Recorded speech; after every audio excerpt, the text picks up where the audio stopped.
स्वार्थ म्हणजे काय?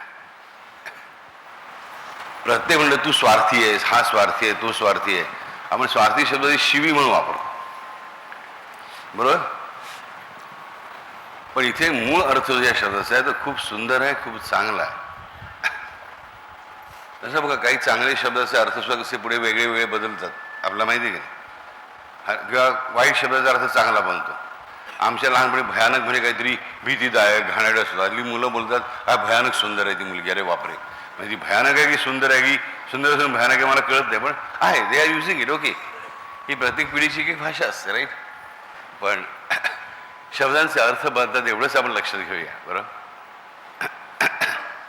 ते स्वार्थ, स्व अर्थ, स्व अधिक अर्थ हा मूळ शब्द आहे.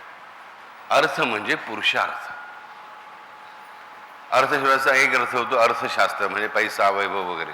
दुसरा अर्थ होतो अर्थ म्हणजे अर्थ, कुठल्या मिनिंग ज्याला म्हणतो आपण. अमुक शब्दाचा अर्थ अमुक, बरोबर? तो अर्थ आला. पण मूळ अर्थ, शब्द अर्थ हा आपल्या प्राचीन वाङ्मयामध्ये वापरला गेलाय, तो केवळ पुरुषार्थ या शब्दाने. स्वार्थ म्हणजे स्वतःचा पुरुषार्थ. म्हणजे काय? देवाने मला काय जन्माला घातलंय? माझी मजा बघण्यासाठी का? नाही. माझे हाल बघण्यासाठी का?